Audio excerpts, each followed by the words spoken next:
What's up, guys? I hope you're all doing very well. Welcome to my Survivor Series WarGames video. This is for doing all of the predictions. So we'll go through a slideshow and we'll be going through each of the matches. Well, these are the matches that I think are in the right order anyway. I hope the mic sound is not too loud and the lighting is at least somewhat decent. As you guys can see, I'm repping some Liv Morgan, so always rooting for Liv. So hopefully she's gonna be back soon. And that's a part of the video I want to mention a bit later on about what can happen during the Rhea match, but I won't get into that. That's a bit more further on. But let's jump straight into it with the match that I think is going to kick off the show, which is the women's WarGames. I'm going with the faces for this one, and the reason I'm going with that, for weeks now I've been quiet behind damage control, and I thought they were gonna really push damage control as its next big thing. But the more I think about it, the more I'm going more towards the faces, because if you guys just watch the SmackDown that's just gone, the faces lost them in the main event, and depending who gets the advantage here, I think that's pretty crucial, which I think is a really crappy way to decide who actually gets the advantage. I might add that. Like with the men's had a match, one person from each team, to decide that the winner in that one, they get the advantage. For the women's, they get some voting poll on what is it called, ruffles? I don't really care. It's horrible. That's a horrible way of doing the advantage. What they should have done on SmackDown last night is whoever won in that main event should get the advantage. That's what they should have done. But it's this whole promotion scheme or whatever they're doing. So they didn't do it for the men's and they did it for the women's. So I just wanted to quickly mention that. Thought that was really crappy, because the women deserve a lot better than that. But I'm definitely going with the faces here, just because I think this is where the turn starts to happen for Bayley. And I'll turn that down a bit, guys. Just if it's too loud, guys, then just let me know. But I hope the sound's not too loud. I'm still trying to work on that stuff, as I'm quite close to my mic, so I don't know if it's going to be too loud. I don't know if I should be a bit back like that. I'll probably do that. But yeah, back into the actual thing. I think it's going to be the start of the downfall for damage control. Not so much the faction, but for Bayley. And I think Dakota Kai is behind the entire thing. So whatever happens goes through her. So I think she's going to be the main leader. They're going to kick out Bayley, either if that's tonight, which as I'm recording this, as it's on the day of the event, or it's going to be next week on SmackDown, and that's when they're going to do the turn. I think it's going to be a lot quicker than we think, because especially if they're doing this build up to the Royal Rumble, they want to get as many good faces as they want. So you've probably got Liv Morgan to come back around that time, perhaps sooner. Then you want another top face who's not on Raw, which would be on SmackDown, and that would be Bayley.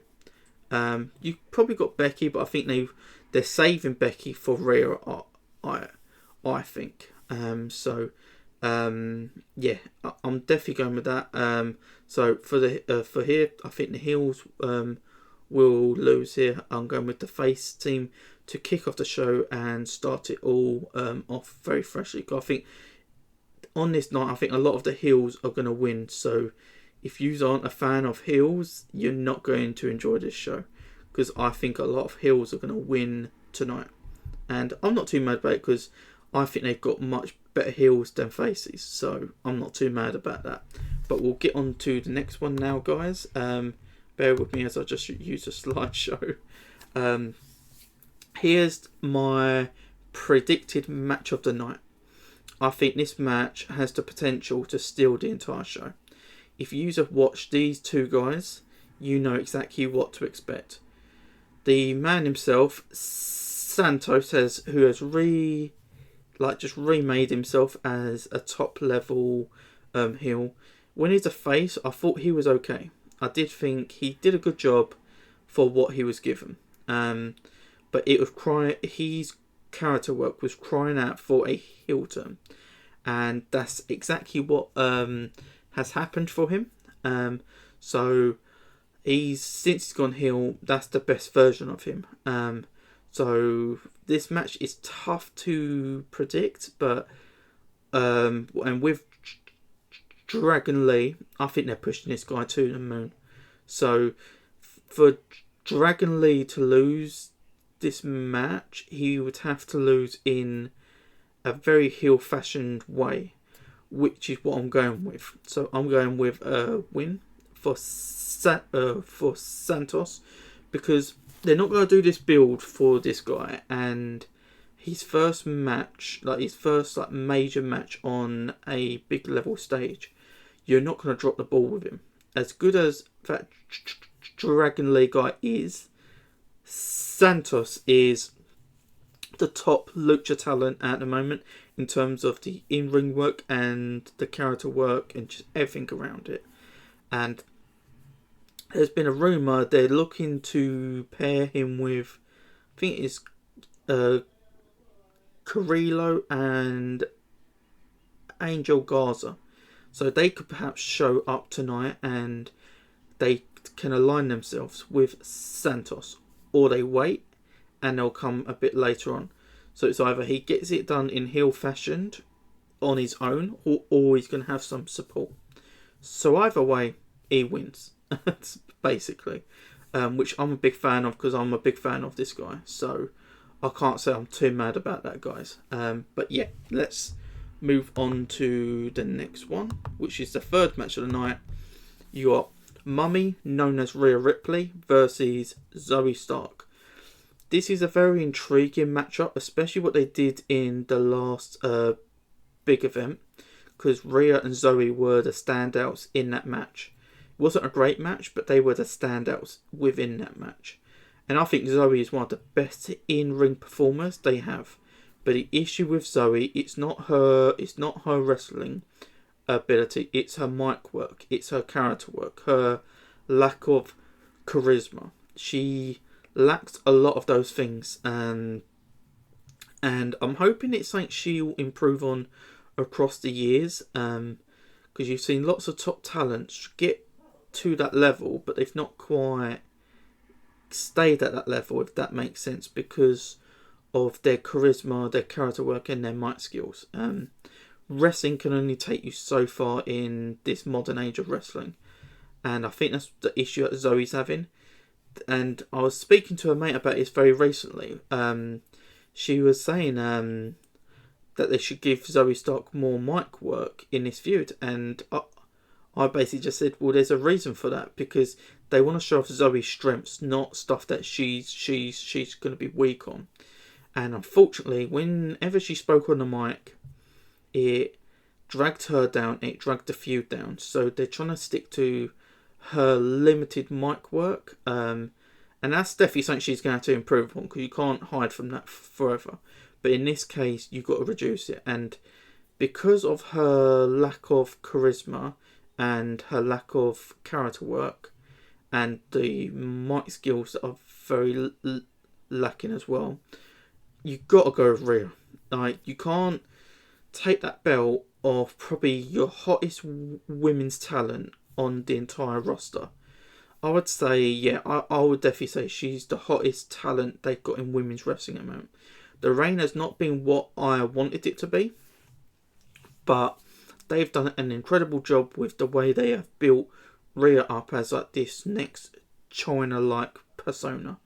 And whoever beats her has to be that person to take the roster to the next stage. And the only two people off the top of my mind, the only two that I can think of off the top of my mind that have that is either Liv Morgan, but she's not there right now, And there's a slight possibility that if Rhea was to win tonight, Liv can show up, because apparently Liv is coming back soon.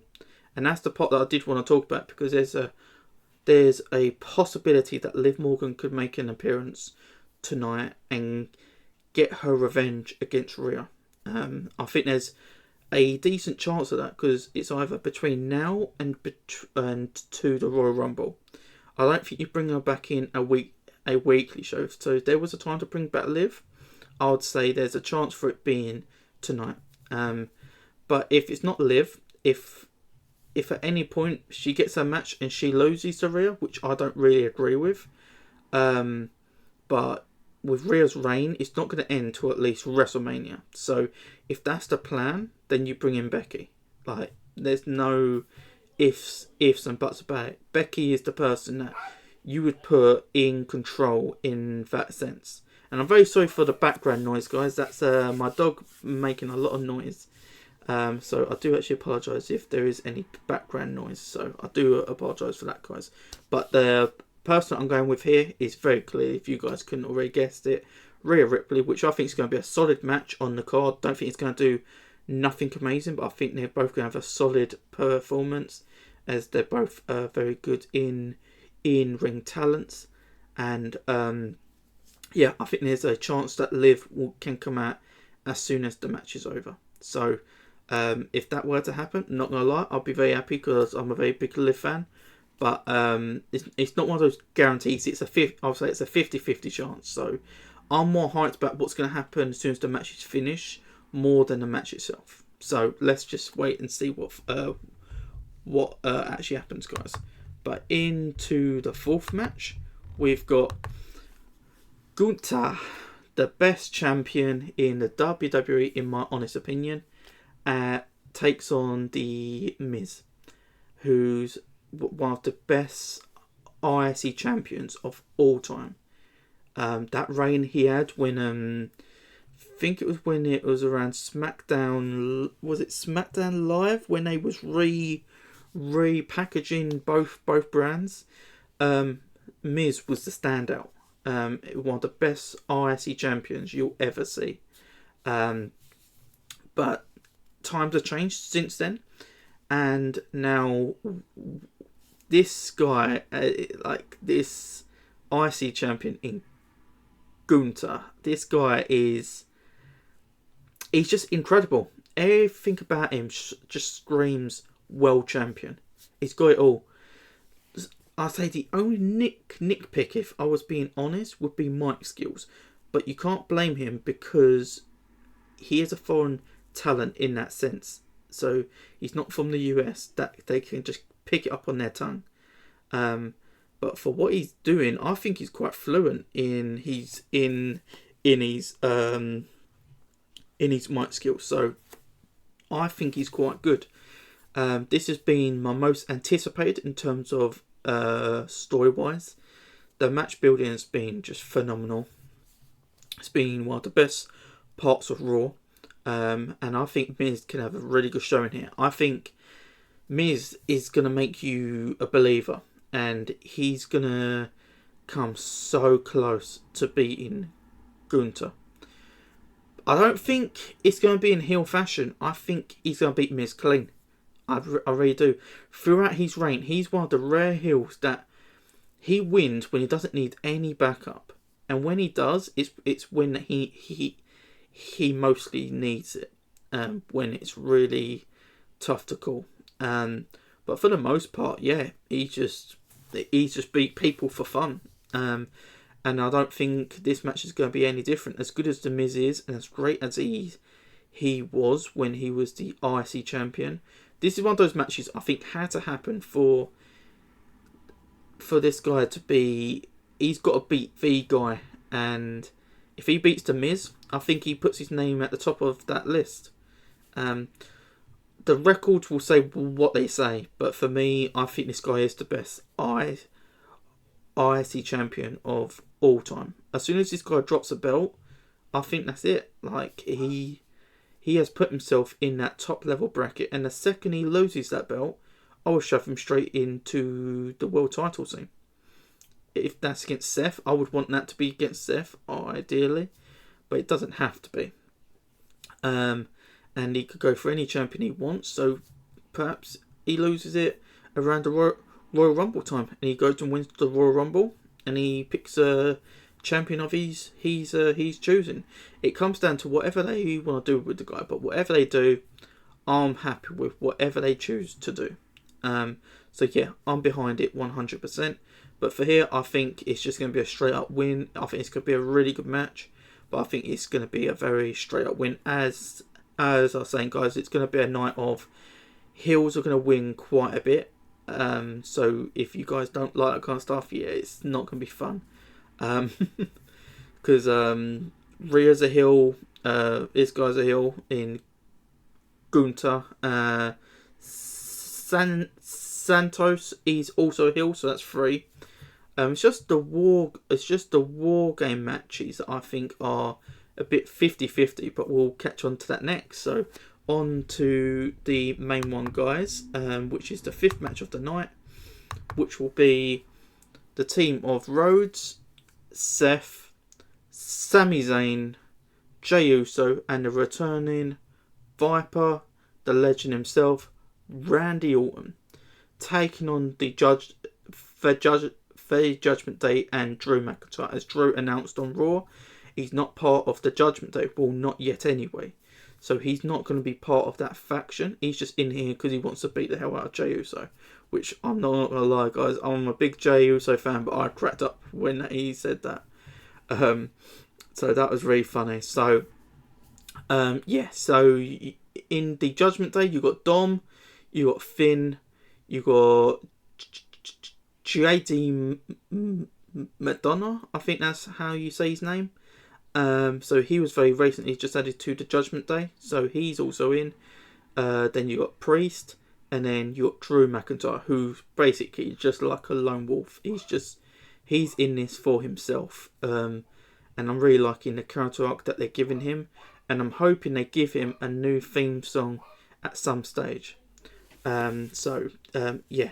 But yeah, again, guys, very sorry for the background noise. My dog is so noisy. She's unbelievably noisy.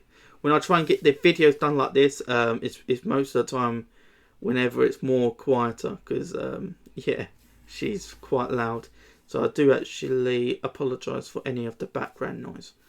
But my thoughts on this match, it's really tough to call, because I think both teams can win it. But I think what it's going to come down to is Drew McIntyre.